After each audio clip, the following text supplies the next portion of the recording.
पेट को लात आपण बुझिले कि गरीबों को शोषण पुंजीपति को पोषण विभागीय मंत्री पकेट भरण हो गला ए सब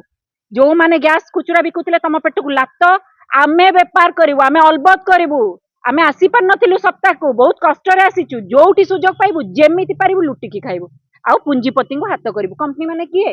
आईओसीएल बीपीसीएल एचपीसीएल किए तांको सहित मिली भगत बेपार करूँ सुजोग को चाहिए बसीचु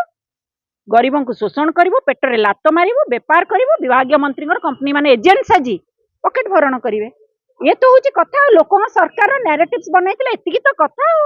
शुणु गोटे कथा कह गैस कनेक्शन कथा कहले प्रथमे जोगाण विभाग मंत्री स्थिर हूँ निजे स्थिर हूँ मीडिया देखिक कहीदे एत विकल हूँ ना निजे स्थिर हेले नियम स्थिर करेंगे आपन जो पीएनजी संजोग कहले वर्तमान जो ओडिशा सारा कहते सहर में करेंगे गाँव को जाइना ओडिशा सहर आपन डेटा जदि नेबे 1% संजोग होती पीएनजी 1% समय नहीं 3 मास अर्थात 90 दिन 90 दिन में आउ केते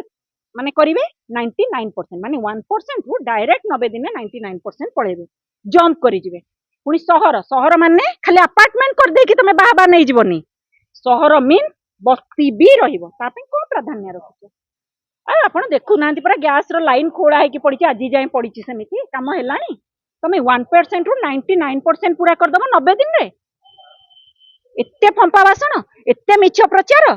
पुणी तुम सिलिंडर को सरेंडर करिवो काई तुम सबुथिरे बाध्यतामूलक काई करूछ पीएनजी को ऑप्शनल रख सिलिंडर करिवो नले कोन करिवो पीएनजी रखिवो तुम चॉइस रख गणतंत्र व्यवस्था रे तुम ऑप्शनल रख बाध्य करि परिबोनी सेमिति एबे तुम 5 केजी रे कहछ ना तुम बाहरु हबनी आमठु नबो आमे कला बजारी करिवो जोगाण विभाग मंत्री सुरक्षित सिलिंडर जगेबे हमर जो 14 केजी नौचे सुरक्षित होनी सिलिंडर केमति फाटी जाउची 14 केजी आमे कोठु आनुचे बाहरु आनुचे ना एचपीसीएल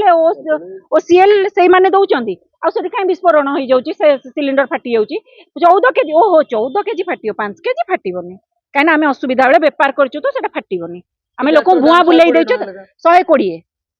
बाहर है 70 जोगाण विभाग मंत्री कहले डायरेक्ट कला बजारी मु मार्केट रे बसी करिवि मो सहित कंपनी रहिबे एति तो कथा आ कोन जदि आपंक आम भिडी भल लगा तेब आम चैनल को लाइक शेयर और सब्सक्राइब करने को जमा भी भूलु नहीं।